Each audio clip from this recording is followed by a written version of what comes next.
Hi everyone, this is your interviewer Farah and I have here with me Mr. Muhammad. Welcome. Can you please introduce yourself and your organization? So basically, I am Mohammed Yaseen. I'm a technology solutions architect for the last 13 years, and I have my own team, which is a product engineering team where we do work with a lot of startup communities and with mid and mid-sized companies where they have a problem to start with. They try to build some innovative solutions. We kind of just be an extended arm for them in terms of building their product into a solution, and then we land them into engineering aspects, build their product, deliver their product, and make them scalable. Right, that's what we do. Thank you for the introduction. Congratulations for the awards. Can you tell us more about your company and what you do?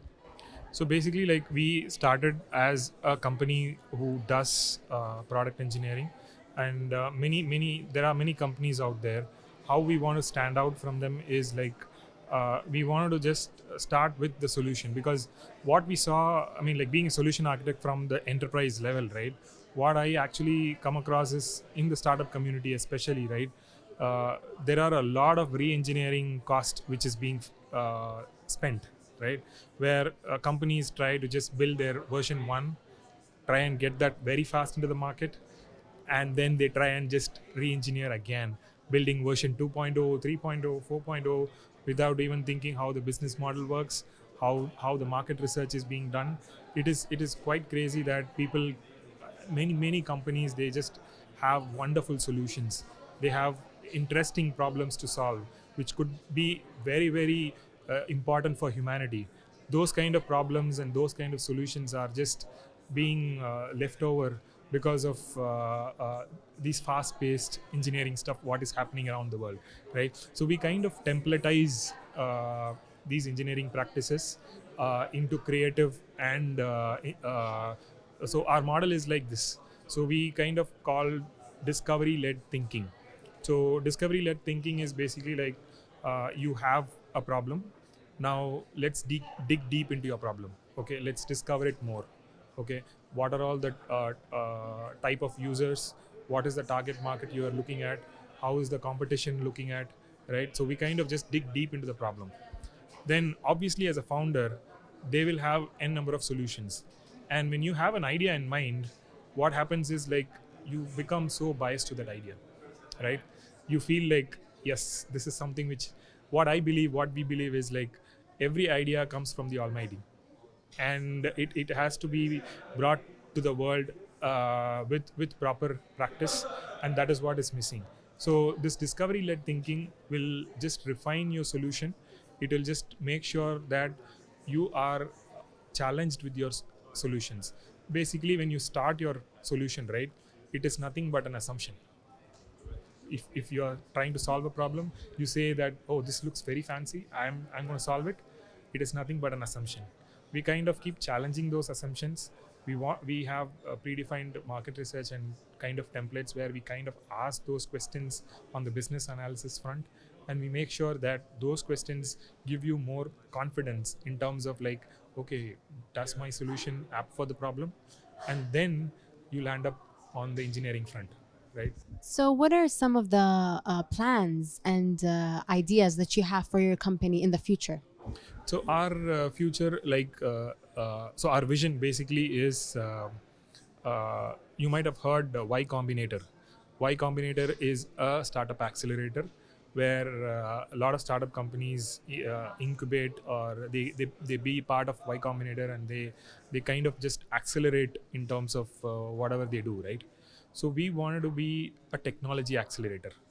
That's why we have the name also very relevant as Y Square, right?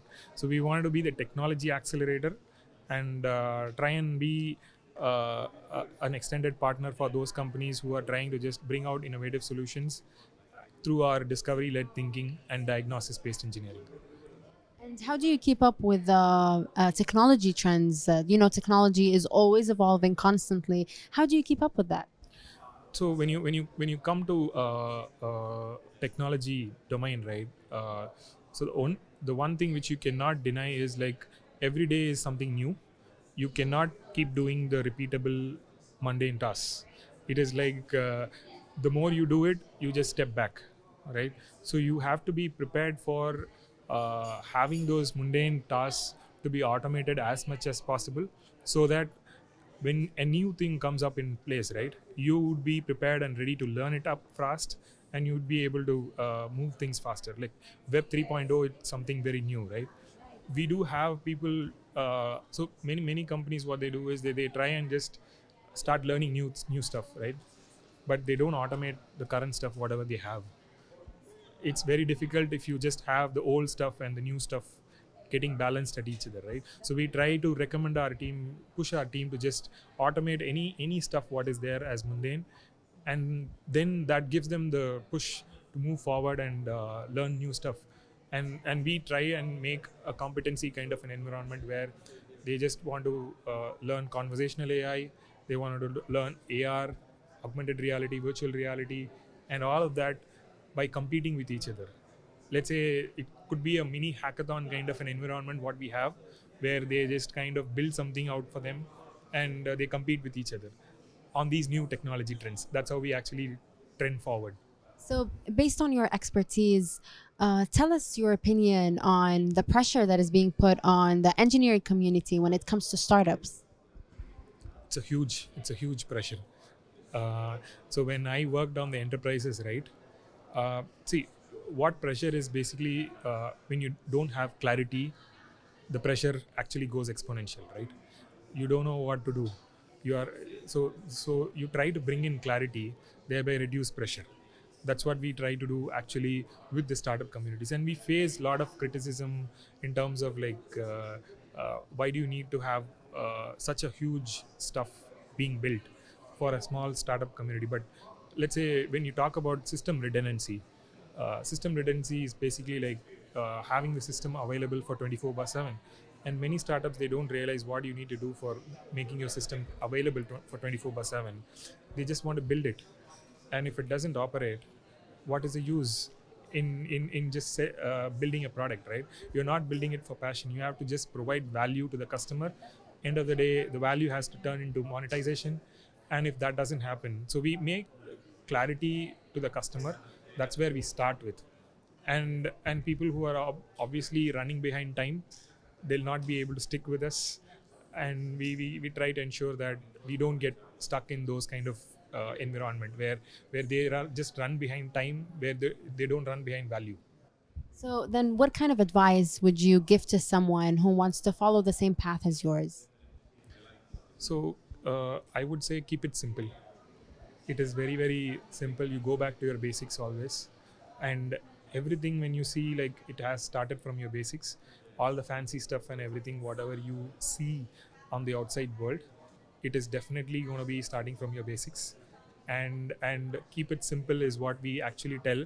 And we actually have a very interesting model in our company, it is called TRP, right? I think you are in media, you might be knowing very well about TRP, right? So TRP is like your television rating point. So the more you actually get user views, basically you feel like you are the most watched and you are most successful, right? And that has the TRP thing has been there now, very effective, because when you are being in social media, you want more likes, you want more followers, right? You want more subscribers, right? So we took this concept, we kind of just elaborated this TRP and try to fit into our model. Let's say trans what we call it as transparency, readiness, and perfection. So transparency is basically like whatever is there, you set things clarity, and you try and be transparent with the other party, right? Whether it could be the customer or it could be the team member or anybody. So be transparent and make sure that you have certain checklist prepared for your transparency. And today's world, you need to be ready. That's where things come in, right? You have to be ready. You don't know when things are going to knock at your door, right? We don't know, you might have done something 10 years back that might be on social media out now, and suddenly people might be calling you, hey, this is interesting, can we talk? So you are not sure like what things can knock at your door at what time. So you have to be prepared and ready. So in that case, like, we have readiness templates in terms of software, where like you kind of just create components every day whatever you build, and keep it ready whenever things are like required, right? And then we have the perfection. So people at startup levels, they always look at 100%. There's nothing 100% in the world, right? So perfection is nothing but progress. So you need to make sure that strike out the word perfection, replace it with progress, try to show that progress as and when you move along, right? So that's how we follow with. So all these is being implemented along with the engineering practices, whatever we have on the technology side. So that gives us more confidence when we talk to a customer that someone who's willing to work with us in this model, they'll be excited, they'll be happy. Someone who's running behind time, they'll say, oh, this is going to be taking time, but actually they are going to end up doing a lot of re-engineering. It is just that tortoise and rabbit case, right? So they are going to start fast, but they, I don't know where they are going to have a nap and start doing re-engineering, right? We might be slow, we might be steady, we might be consistent, but we know what, we have the clarity to move forward better. I absolutely agree. Following and running behind perfection will never leave you satisfied. But when you run behind progress, you will find that there are always more and more things to do. And exactly, progress is endless. So thank you so much for these wise words. If anyone would like to reach out to you for collaboration or for more advice, where can they find you? Are you on social media? Yeah, I mean, like we as a company, Ysquare Technology, we are very active on social media. We try to expose whatever best practices we bring in our organization. We try and showcase them. We might be small, we are a team of 40 members, we are trying to grow, and but whatever we have set up, uh, clarity might be a bigger differentiating factor than any other company, where we know like what we are heading towards, and that differentiates us from other. So we, you can reach out to us, I mean, like through my LinkedIn profile and our company LinkedIn profile, and we have the website ysquaretechnology.com, where you can find enormous content in terms of all these whatever I'm saying. Perfect. Thank you so much. It's been a pleasure interviewing you, and congratulations again. Thanks a lot. Thanks for the opportunity. What Internet 2.0 has given, like just bringing people like me and making a presentation out of them is not sometimes like you might be just seeing the outside world with very big giants, right? You might not know a small, like a player who might just immediately turn into a Lionel Messi, right? We don't know. that's what that's what I think things like Internet 2.0 gives chances and opportunities to people like us. It's been a pleasure to have everyone here, and we look forward to seeing you attend the future events that we're going to be having. Sure, definitely. Thanks. You're welcome.